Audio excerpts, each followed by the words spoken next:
The Estates General of 1789 was the first meeting since 1614 of the French Estates General, a general assembly representing the French estates of the realm, the clergy, the nobles, and the common people, summoned by King Louis XVI to propose solutions to his government's financial problems. The Estates General sat for several weeks in May and June 1789 but came to an impasse over the first item on the agenda, whether they should vote by estate, giving the first two estates an advantage, which was the king's choice, or vote altogether, giving the third estate the advantage. It was brought to an end when the third estate formed into a national assembly, inviting the other two to join, against the wishes of the king, signaling the outbreak of the French Revolution. The decision to summon the estates' First Assembly of Notables and Peasants. The suggestion to summon the Estates General came from the Assembly of Notables installed by the king on 22 February 1787. It had not met since 1614.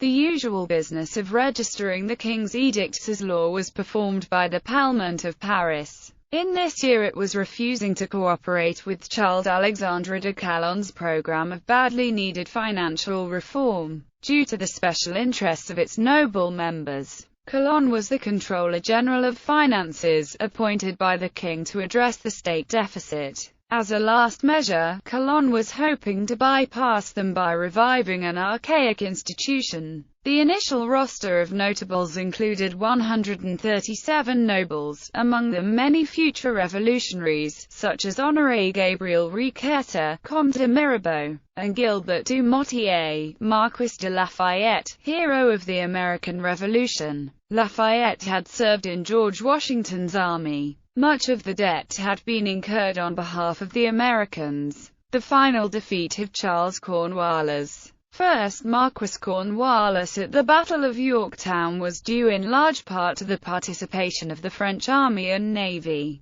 If Calonne thought he would find more cooperation by changing the assembly, he was mistaken. He proposed a land tax, subvention territorial, to be imposed on all landholders, rich or poor. A storm of protest arose. Charges of mismanagement were made. Calonne was dismissed on 8 April 1787, and then was exiled. He commented on the French political scene from London. Calonne's replacement was Etienne Charles de Loménie de Brienne, president of the Assembly of Notables. He was offered the post of Prime Minister, which was to include being controller. The notables nevertheless remained recalcitrant. They made a number of proposals but they would not grant the king money. Lafayette suggested that the problem required a national assembly. Brienne asked him if he meant the Estates General. On receiving an affirmative answer, Brienne recorded it as a proposal. Frustrated by his inability to obtain money, the king staged a long harangue, and then on the 25th of May dissolved the notables. Their proposals reverted to the Parlement. Rebellion of the Parliament turning again to the Parliament. The king found that they were inclined to continue the issues that had been raised in the Assembly of Notables.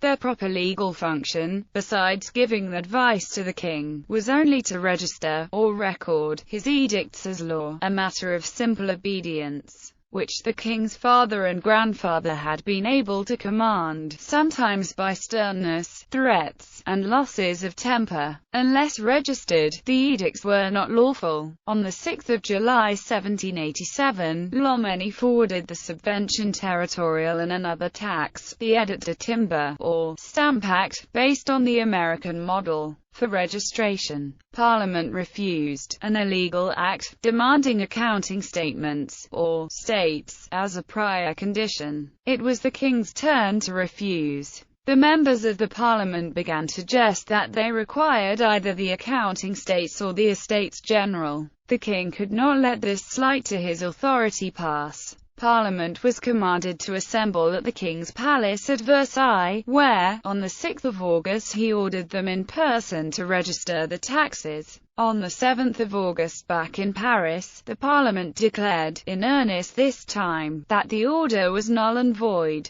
repudiating all previous registrations of taxes. Only the Estates General, they said, could register taxes. For the second time the king summoned Parliament away from Paris, where crowds of people cheered their every act from the street, this time to meet at Troyes, Champagne, on the 15th of August. He did not personally appear. By messenger he and Parliament negotiated an agreement. The king withdrew the stamp tax, and modified the land tax to exclude the lands of people of title, in return for the assured registration of further loans. Parliament was allowed to return on the 20th of September. Encouraged, Lomeni with the support of the king went beyond the intent of the Parliament, which was to grant specific loans. He proposed an emperor successive loan, until 1792, giving the king a blank cheque. When the Parliament delayed, the king resorted to a ruse. He scheduled a royal hunt for the 19th of November. On that day at 11 a.m. the king and his peers noisily entered the session of Parliament dressed in hunting clothes. They would confer with each other and have the decisions registered immediately, they said. Nearly the entire government was now face to face. They argued the problems and issues concerned until dusk. Some 6 hours later, the Parliament believed that the problem had gone beyond the government and needed the decisions of the Estates General, which did not correspond to the king's concept of monarchy. At the end of the day the king demanded the registration of the successive loan. Louis Philippe II, Duke of Orleans, a previous notable, a relative of the king, and an ardent revolutionary, known as Philippe Égalité, asked if this were a royal session of the peers, or a session of Parliament. On being told it was a royal session, he replied that edicts were not registered at royal sessions. The king retorted "Vous bien le maître, do as you will," with some sarcasm, as the king's will was legally required, and strode angrily from the session with retinue. Lettres de cachet, or arbitrary arrest warrants, followed on the 20th, for d'Orléans and 2 others. They were taken into custody and held under comfortable conditions away from Paris, d'Orléans on his country estate. Parliament began a debate on the legality of lettres de cachet. The men being held became a cause célèbre. As the king and Parliament could accomplish no more together, de Brienne over the winter pressed for an alternative plan, to resurrect even more archaic institutions. The Grand Bailliages, or larger legal jurisdictions that once had existed, would assume Parliament's legal functions, while the plenary court, last known under Louis IX of France, when it had the power to register edicts, would assume the registration duties of the Parliament, leaving it with no duties to perform. The king planned a sudden revelation and dismissal of Parliament. However, Jean-Jacques Duval de Praimesnil heard the government presses running and bribed the printer to give him the proofs of the edict. Hearing it read the next day, the 3rd of May 1788, the Parliament swore an oath not to be disbanded, and defined a manifesto of their rights. Warrants were issued for a Praimesnil and another, but they escaped from their homes over the rooftops in the early morning to seek refuge in Parliament. The king sent his guards into Parliament to arrest them. They surrendered. Parliament filed silently out between a line of guards. The commander gave the key to the building to the king. The return of Necker, the transfer of power to the new government, was to begin on the 8th of May 1788. With the registration of the edicts establishing it in the regional parliaments. The latter refused unanimously, following the Parliament of Paris. If the king's commissioners forced the issue, the Parliament abandoned the meeting place, only to return the next day to declare the registration null and void. Armed protests swept the kingdom. Street fighting broke out at Rennes, Brittany. A deputation sent to Paris from there was imprisoned in the Bastille. The Bretons in Paris founded the Breton Club, later the Jacobin Society. The Grand Bailliages could not be created, and the plenary court met only once, convening the Estates General. Edict of 24 January 1789. The Estates General were summoned by a royal edict, dated to 24 January 1789. It comprised 2 parts, a lettre du roi and a règlement.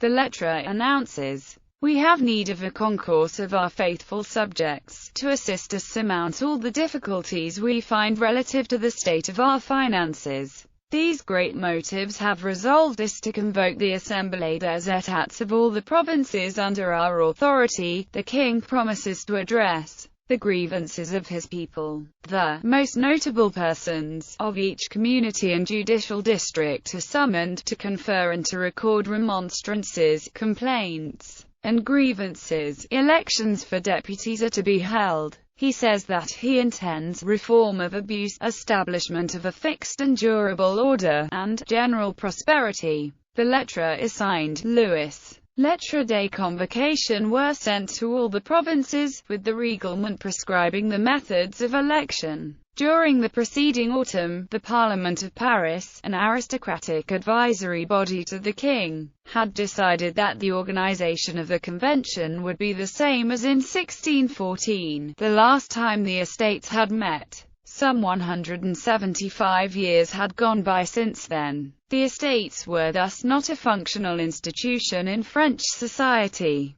By reviving them as much as possible like they had been, the king and the parliament intended to control the authority of the people. The previous estates had voted by order, that is, the nobles and the clergy could together outvote the commons by 2 to 1. If, on the other hand, each delegate was to have one vote, the majority would prevail. The issue was widely discussed in the press during the autumn of 1788. The people would nevertheless accept any national convention, confident that enough members of the nobility and the clergy would be with them to sway the votes. A national party was formed. It argued that France had never had a constitution and the proper function of the convention was to establish one. The royalist defenders, on the other hand, accepted the absolute monarchy as the constitution. Just to be certain, the press began to demand that the commons be allocated twice as many delegates as each of the other two estates. In an attempt to bolster his failing popularity, the king acceded to this measure of doubling the third.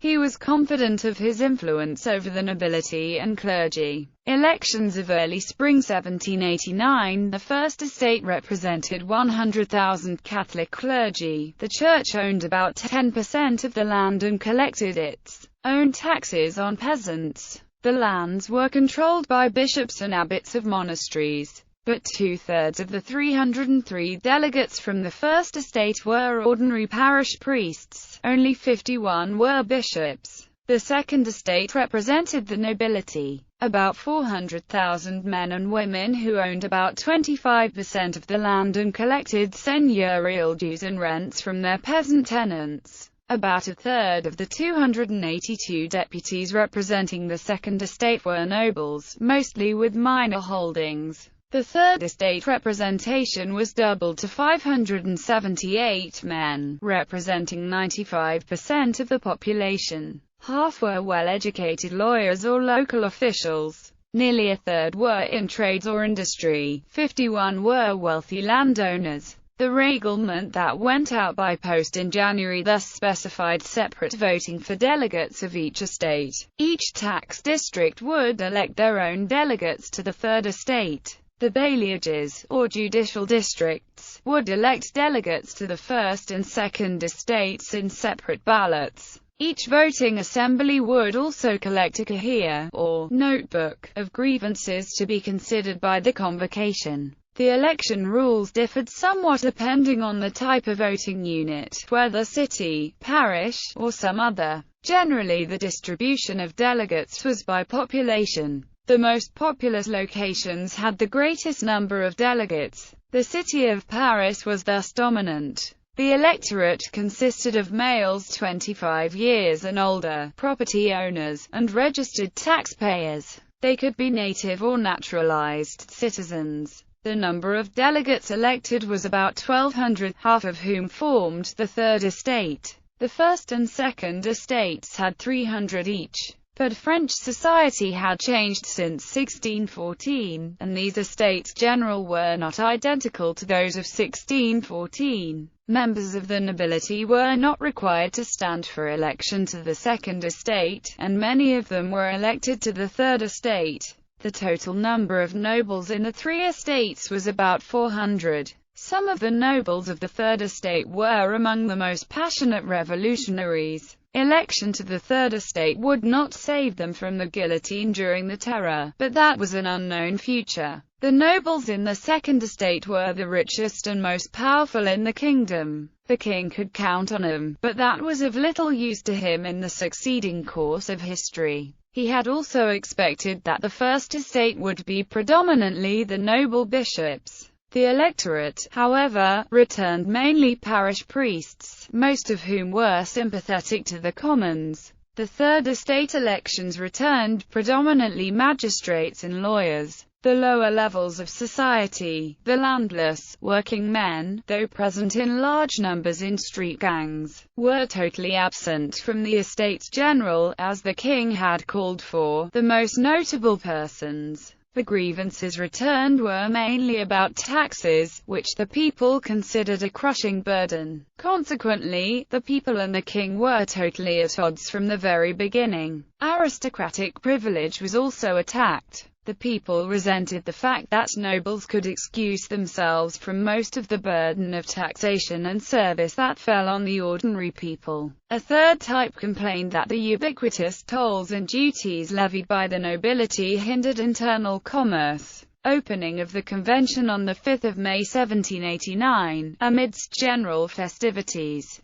The Estates General convened in an elaborate but temporary Ile des Etats set up in one of the courtyards of the official Hôtel des Menus Plaisirs in the town of Versailles near the royal chateau. With the etiquette of 1614 strictly enforced, the clergy and nobility ranged in tiered seating in their full regalia, while the physical locations of the deputies from the Third Estate were at the far end, as dictated by the protocol. When Louis XVI and Charles-Louis François de Paul de Barenton, the keeper of the seals of France, addressed the deputies on 6 May, the Third Estate discovered that the royal decree granting double representation also upheld a traditional voting by orders, i.e., that the collective vote of each estate would be weighed equally. The apparent intent of the king and of Barenton was for everyone to get directly to the matter of taxes. The larger representation of the Third Estate would remain merely a symbol, while giving them no extra power. Director General of Finance Jacques Necker had more sympathy for the Third Estate, but on this occasion he spoke only about the fiscal situation, leaving it to Barenton to speak on how the Estates General was to operate.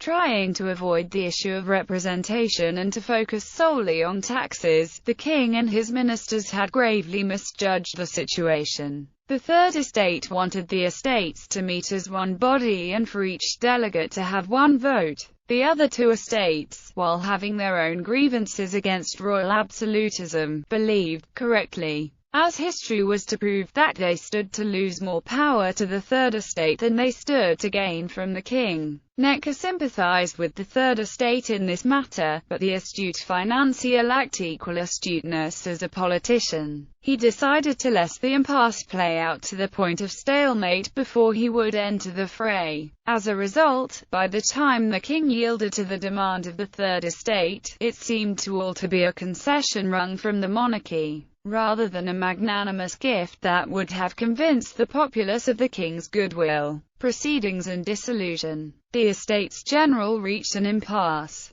The first item on the agenda involved the verification of powers. Honoré Mirabeau, a noble himself but elected to represent the Third Estate, tried but failed to keep all three orders in a single room for this discussion. Instead of discussing the king's taxes, the three estates began to discuss separately the organization of the legislature. These efforts continued without success until the 27th of May, when the nobles voted to stand firm for separate verification. The following day, Abbé Sieyès moved that the representatives of the Third Estate, who now called themselves the Communes, proceed with verification and invite the other two estates to take part, but not to wait for them. On 13 June 1789, The Third Estate had arrived at a resolution to examine and settle in common the powers of the three orders and invited to this common work those of the clergy and nobles. On the 17th of June, with the failure of efforts to reconcile the three estates,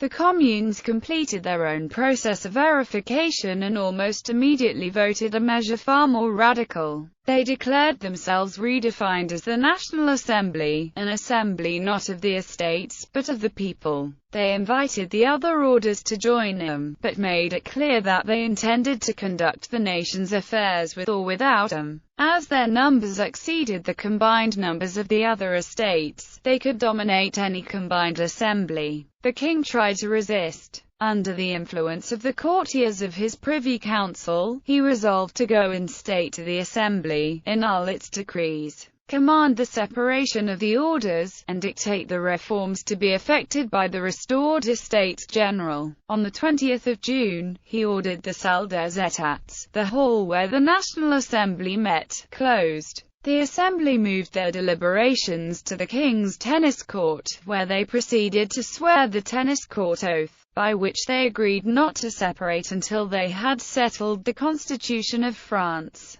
2 days later, deprived of use of the tennis court as well, the Assembly met in the Church of St. Louis, where the majority of the representatives of the clergy joined them. Efforts to restore the old order had served only to accelerate events. In the séance royale of the 23rd of June, the king granted a charter octroyé, a constitution granted by royal favor, which affirmed, subject to the traditional limitations, the right of separate deliberation for the three orders, which constitutionally formed three chambers. This move failed. Soon, that part of the deputies of the nobles who still stood apart joined the National Assembly at the request of the king. The Estates General had ceased to exist, having become the National Assembly.